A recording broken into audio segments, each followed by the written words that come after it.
And we'll have, two more presentations covering a few aspects. The last but one is from MC Patel. He's with Emotion Systems, and he will talk about a couple of implementation issues that also tie in with many things that have been mentioned today. Transitional issues also, very important point. There is some legislation out there that actually looks at transitional issues between programs and advertisements, like in Poland, for instance. So we'll have yet another viewpoint and a few challenges in loudness with MC. Please. Thank you. I might have been slightly misbilled in that I was going to talk about junction loudness. I'll talk about it a little bit, but before I do that, we're relatively new to the audio side, so I thought we'd just introduce ourselves as a company. We're a software-based company, only 6 of us. We have started about 2.5 to 3 years ago, and we wanted to do file-based signal processing. Our feeling is that if you've heard a lot of the presentations today, we're all dealing with hardware devices where you've got knobs and things to tweak and scopes and things to look at. Once you're in the file-based domain, you have to solve the same problems, but we have to figure out how to do it. So what our company focuses on is basically looks at files, it analyzes them, reports on them. We can look at audio, video, metadata. For the purpose of this talk, we're going to talk about audio. We're very market driven. Now, the point there is, this is relatively new, so the approach we've taken is we've got some philosophies of how we want to do things, but we're really listening to the market and solving the problems as they are presented to us. We're very passionate about doing it. It's very exciting to have to participate in change and new technology. When we started doing this, we came up with some philosophies. Being a software company and having software products, we felt ease of use would be a very important part, because if you're a person who's used to, say, hardware and analog or hardware devices, software might be a bit new, so the user experience has got to be easy to use. And what we're also trying to do here is to take away some of the complexities associated. There's a lot of parameters, for example, in loudness. How do we present this? How do we do this so that the operator need not be as skilled as he needs to be and still do a good thing? We also felt that if we designed this, we wanted to do it as a cross-platform product. So whether you've got Mac, Linux, Windows, the product should do the same, and we shouldn't care about it. Part of this is our concern about what's going on in operating systems, where all of these guys are thinking the real goal is in the mobile market, so you have no idea what will happen to the operating system and the platform. But being cross-platform does allow us to serve the needs of a much wider community. They have to be cost-effective. Nobody wants to pay for software anymore, so we've taken that in mind. And the other one is what we call trustable results and processing. So what we're saying there is that there is an emphasis on automating some of these processes. So if the software is doing anything to your files, you better know that it does it okay and it trusts it, because you don't have a scope, you don't have any real-time monitoring. So we have a little bit of experience in audio. This is my university project in 1975, when I was told, why don't you build a peak program meter for display on a television set? We're actually video guys, but have a little bit of experience in audio. So for 30-something years later, we've decided to look at audio in file-based domain as our first thing. So in today's presentation, what I'm going to say, basically are covering, explaining loudness to post-production and broadcast. So whilst the standards have been written and there's been a lot of discussion in P-Loud, about 3 years ago I got a phone call from a post-production company, and now we were at that time representing a test and measurement company, and they said, come and tell us about loudness. So a couple of days of web surfing and all that, and we kind of learnt about loudness and started talking to them about it. And that had been triggered by the fact that Channel 4 had said in this country that they were going to implement loudness, and if everyone didn't start complying, they would be fined. So that's how we got really involved in loudness. The company we worked with implemented a loudness algorithm.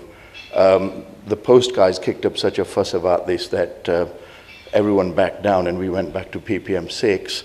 So we kind of sold a couple of systems, but basically the interest kind of waned. And then it picked up again where they said, well, if we have to deal with loudness and we have a problem, what do we do about it? Now, we have people talking about how you mix to loudness and so on. But if you're a post house and you get given a file and you measure it and it's not quite right, you could send it back and say remix it. If you're up against a deadline, you might have to do something with it. Equally, when you're delivering it, you want to measure it, and if for whatever reason in editorial something has changed, you'd want to do something about it. So the sort of problems we're really looking at are where we're assuming the product's been mixed and it's okay, but I guess to a certain extent the customer's saying, if it's not okay coming to me, I want to pass the buck on to the person who gave it to me, and I sure as hell want to make sure that when I deliver it, I'm okay with it. So part of the experience here is that there's not a lot of familiarity. There's a lot of people in the industry who are video-centric, who don't want to touch the audio. So they really want to make sure that what they're doing is something that they don't get into trouble for. And that's the other reason why we wanted to make a product that was relatively easy. So the other bit is really understanding file-based workflows and audio in file-based media. So what we mean by that is you get to WAVs and AIFFs when the audio house delivers the content to you. You then put it in some container, and now you have to deal with it. MXF file comes or a QuickTime file comes, and you want to say, is my audio okay? If it's not okay, what do I do? Now, when we did speak to a couple of post houses, we said, how do you do it at the moment? So they said, well, before we deliver it, we go out to tape, then we redigitize it on our digital rapids, and if something's not quite right, we use the controls on the tape deck to kind of level it out. Obviously, that required you to decode and recode the video. It's highly undesirable. So one of the philosophies we adopted is that we would do all our measurements and all our correction in a non-intrusive way to the rest of the file. Now this is probably the bigger challenge for us. The audio algorithms are really well documented. They're also really well defined, so once you've written your code and measured it against other meters, there's a high degree of consistency. Ironically, when I did my PPM stuff, there wasn't a lot of consistency because it was analog and things drifted and there was a lot of concern. But one good thing is within the digital domain, the measurements of loudness stacks up pretty well. I may mention a couple of examples where we've had problems, and we said, you know, how we came about it, we had to do some analysis. If you've got audio in a file domain, how do you look at it? What does it look like? That was a question that people asked, and basically we said we'll show you a graph with a time axis. Sort of blindingly obvious, but not so for somebody who wants to look at a meter in real time. Several advantages here. One is you can see the big picture on one screen. These things are zoomable, so you can go into detail and so on. You can also have a cup of tea whilst this is being measured, which you can't do when you're monitoring a large file. And the measurement has certain other things we could do. We do simultaneous multiple measurements. Now, the reason for that is because obviously you want to look at short-term, momentary, program loudness, true peak. And we went back to legacy. It's not that difficult to give you ppm and VU.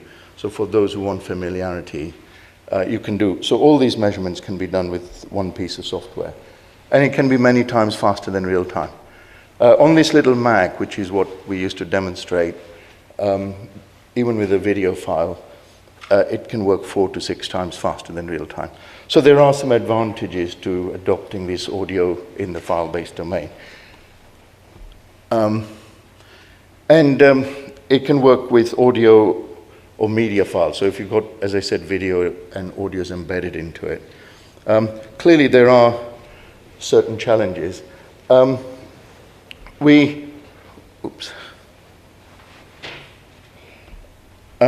if we show you what it looks like, oh, my slides are all messed up. This is a ppm of a 5-channel program. This is what the short-term and momentary measurements would look like. And then we can also look at true peak of each one of those. So it can be fairly informative within a small piece of software.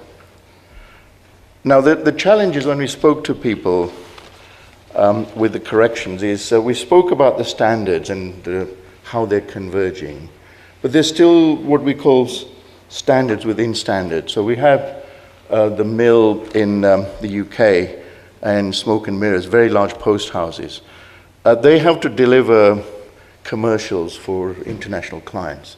So they have a spec given to them, and they have to make sure that they can deliver to that spec.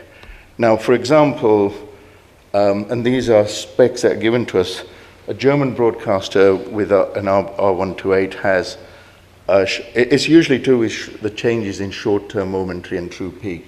The -23 is agreed. So they wanted to be able to make sure that they could quickly and easily measure that when they were delivering for a particular standard, that they could do that. Because a single measurement for one could easily fail for another. Now, Florian, when I asked the question, you mentioned that these are guidelines. But the reality is people who are delivering files are having these fail because they're not quite there. So there is a challenge that needs to be there. And I've compiled a little chart. Oh, sorry, I need to.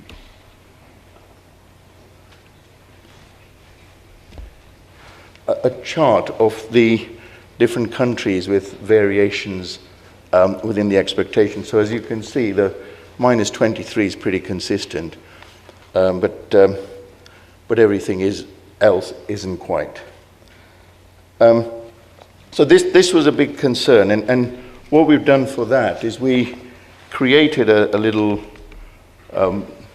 profile, so you can actually set up or look at various different parameters, and we call this R128 configurable. And with that, you can create a profile for every country. So now an operator just to come along and say, this is a French delivery, bring up the French profile and measure it. They get a graphical out display, and they get a summary of the file. Very quickly and easily, they can do that. Now, this was all as a result of feedback from the customers, so that's what I'm saying. This all evolved over a number of months.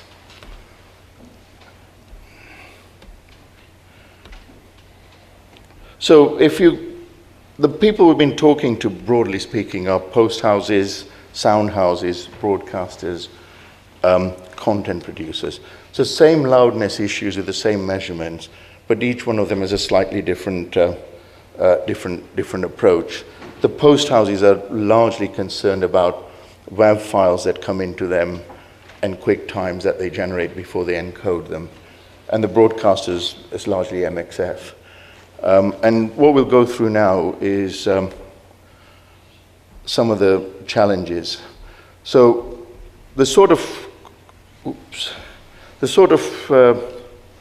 I'm not having a good day with this.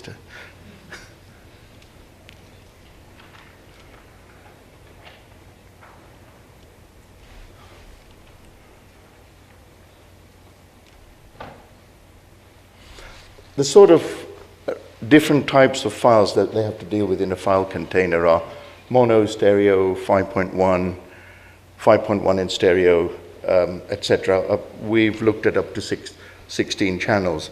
There is a 96 channel thing where the big broadcaster does for multiple languages, but those are externally referenced, so we can deal with those one pair or one group at a time. But this is quite an interesting challenge where you have to go into a file, analyze each one of them, and correct them individually. The other thing is some of the files are actually delivered as 6 mono files for 5.1 mixes, and people want to know what the loudness of that is and perhaps apply correction. So the software would look at that and actually create a single file internally, apply all the weighting, give you a measurement, and then apply the correction, give you 6 files back. Quite cumbersome because there's naming conventions that are needed to load these. So if we have an 8-channel audio, this is the sort of choice that you would be looking at, which is, if I have a stereo file, it could be either, if it's, 2 channels, it could either be stereo or 2 mono, 4 monos or 4 stereos. And by turning these on and off, you can actually say, this is all I analyze. Now, this gets quite interesting because some people with 8 channels of audio in a container may only have 2 stereo pairs, and they may have some ancillary data in there that doesn't want to be measured. Again, challenges in the real world as people are trying to measure the loudness along the way. It's even a little bit more fun when you go to 16 channels where there's a number of combinations. Now, there is an argument that says that the metadata would define what the structure is within the file. But I think the one thing we've learned from, again, the customers is they don't always trust the metadata that's there. So what they say is, yeah, well, we're expecting this, so we'd like to set it to that. So that there is an opportunity to say if the metadata is correct, this would be automatically picked out, the measurements would be made, correction applied if necessary. One thing I didn't mention whilst I was fumbling around with my slides is that when we talk about correction, this is a non-creative environment. This is simply audio passing through different stages. So we felt that it was important that what we did was extremely light touch and didn't distort. And it sort of reminds me of Peter Walker, who was the founder of Quad, a person I admire greatly. He defined his amplifier as a wire with gain. And what we've done in this case is any correction that we apply is simply a global attenuation. Now, this does represent challenges if you had a bad mix or if you have these violations where multiple things need to be corrected. But for now, what we've done is we've said it's just got to be global attenuation. That way, the worst you've done is you've attenuated the signal. You haven't destroyed the mix that people pay a lot of money for. So, it's an important part.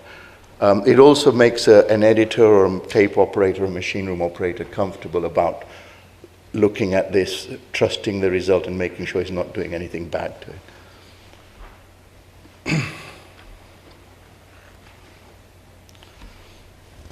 So the other challenge obviously is file types. So I already mentioned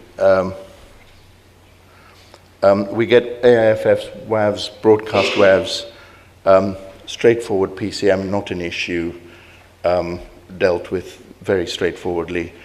QuickTimes, again, everyone asks us things like, do you deal with MPEG QuickTimes or ProRes QuickTimes? Well, these are video codecs. The audio there is PCM. What is challenging is obviously for us to extract that, put it back in without upsetting the rest of the files. Equally with MXF. Now, we're part of the EBU QC group, and there's a huge debate on the wide variety of MXF files that you get. There just isn't any consistency. So whilst there's a movement to doing it, right now we just have to deal with all sorts of flavors. And essentially the approach that's been taken is every time we collaborate with the customers, basically. They give us a bunch of files, put them up on our FTP, we test them. If for whatever reason the file can't be opened, we analyze it, fix it, and do that. So there's a library of stuff that's been developed for that. Now, as I said, the measurement shouldn't leave the processing and the metadata unaffected. Obviously, there's many variants of MXF wrappers and codecs, as I said. Not much of them are to do with audio, but some of the packaging of the audio is slightly different, depending on the type of file it is. OP1 Atom, now this is much more of a creative one. We've just had a very, very interesting and difficult requirement from NHK that had an archive that was based around P2 files. Now, because P2 files have a limitation of 4 gigs per file, they contain multiple files within a folder. So the audio could be across n number of files. What you have to do there is A, identify how those files relate to each other in terms of the sequence, analyze them, give a report, fix them if necessary, and then put them all back together again. So the file-based audio processing certainly has been very, very challenging. Obviously, we do with MPEGs as well. So other challenges in there is we still make our files like we make tape. So we put black, bars, tone, etc.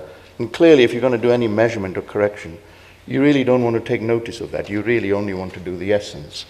So there's several strategies for it. One is to automatically detect that start of essence. The other one, which is a bit more pragmatic, is to just manually set the thing. So you say, don't analyze until you get to a essence, and that's usually defined by time code or by a certain duration.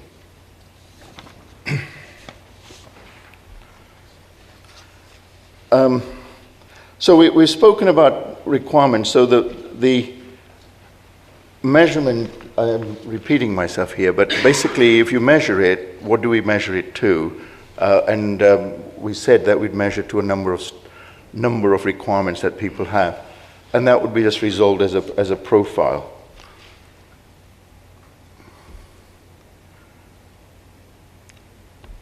And the reporting, we have basically, if you want to know the content of it, especially if you're going to automate it, you want to generate a report which says something about that particular file. And basically, there's an XML report that defines what you can do, and there's also a graphical report that's available. The graph that you saw is available as a PNG that could be embedded in a file.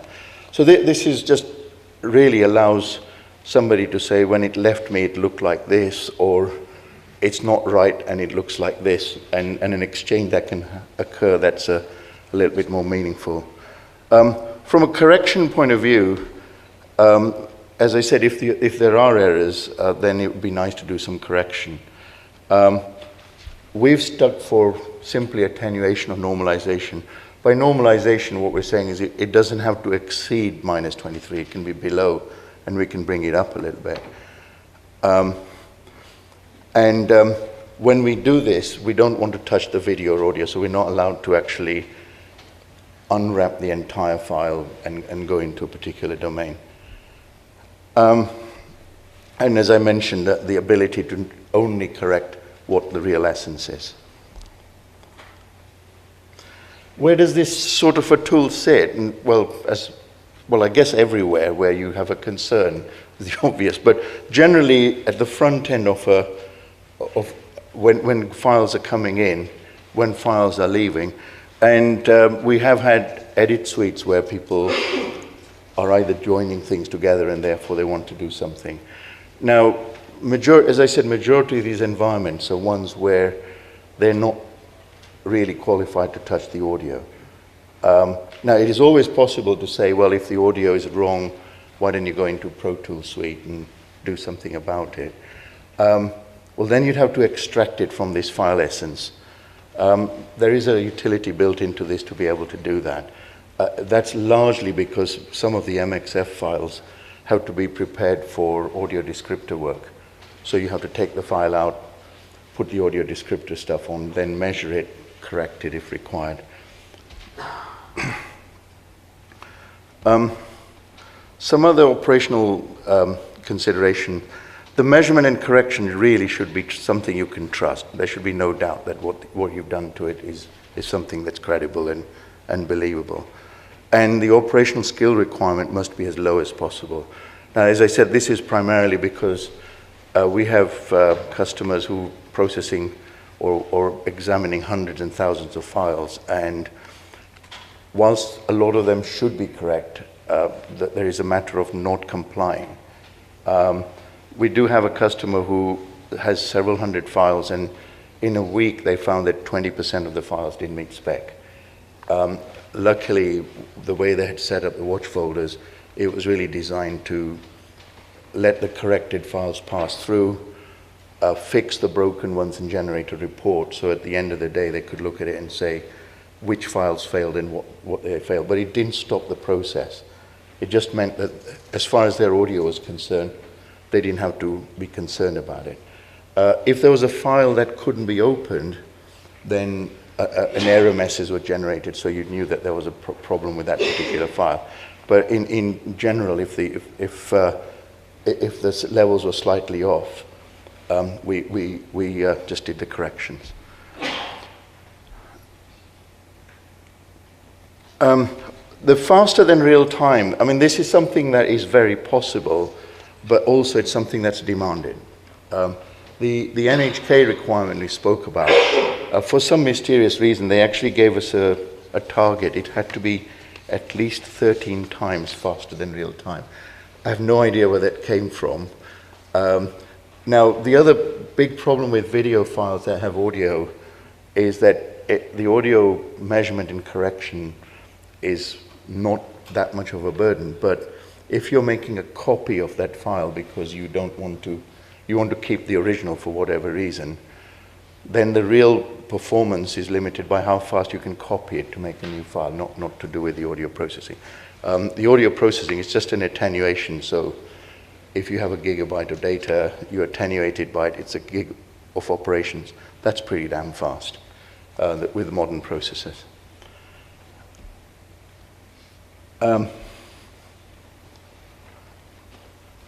The other two issues is to have watch folders and API for volume integration.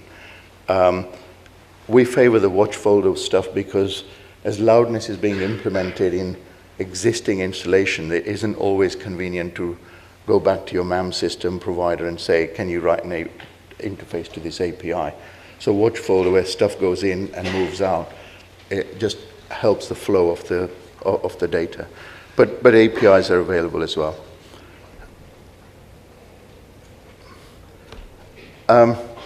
We do get asked whether we would correct on the streaming basis, but really the philosophical approach that we've taken where we're only looking at attenuation, that's not really possible. We can do the attenuation because once we analyze the file, we know everything about the audio in that file, so we know the present, past, and future.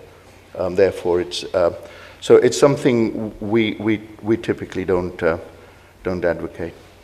I won't go through the product. I just wanted to talk a little bit about the customers. So the 2 or 3 people that we worked very closely with were Smoke and Mirrors and the Mill. And basically, they had a requirement to, as I said, deliver to multiple clients. And the Mill didn't have an in-house sound department, so they had to deal with the files as they came to us in whatever form. Smoke and Mirrors had an in-house sound department, so they liaised with them. And an awful lot of the feedback that came to us allowed us to build something that suited. The profile idea has made their life a lot easier, and the ability to create these measurement delays because of the essence starting some way into the file was all come as a result of the feedback. So they have found that as a result of some of these, that the rejection rate now is approaching zero.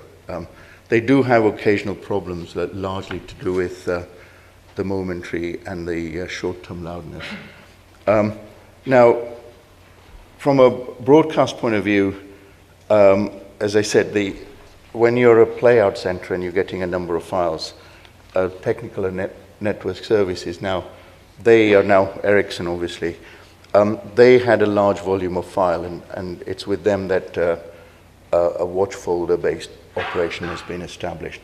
It's not in all 70 channels, it's only in a couple of channels, but that's what you want to try. Yeah. Now, one other thing which I just wanted to talk about is this is a movie that we've analyzed, and we do have, this is from media content providers who have to deliver to multiple broadcasters. There is just a number of errors, and we did this analysis. I don't know why my Mac's working slow. It processes audio faster than it can update PowerPoint. So if you look at the short-term values above, this is a bad setting, about -23, just gives you a percentage idea of where the errors are. Now, presently we don't look at this, and we're watching the trends in whether or not the broadcasters will use the guidelines for the mixes or relax that specification in order to see whether a processor could or should be built for file-based operation. But given that we can measure across the file and know where the errors are, it would be possible to design something that would create local attenuation only.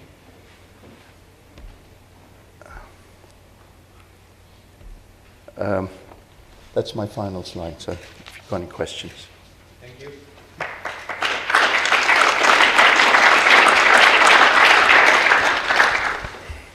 Thank you, MC. That was a look at the file-based world, still very important, becoming more and more important.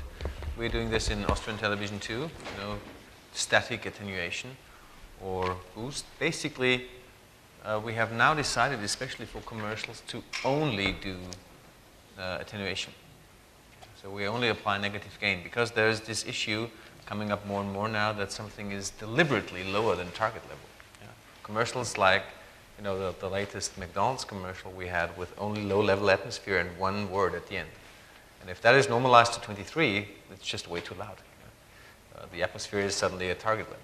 So we have decided for the time being to solve it in allowing only negative gain. So if something is lower than 23, we just leave it as it is. It's the responsibility of the company delivering stuff to us that if it's at 23, okay, fine. If it's louder, we'll attenuate it. If it's softer, we'll keep it as it is. So that's how we want to solve for the time being things that are purposely below target level. So there are many issues around there which have to be taken into account, and MC has covered a few of those. Thank you.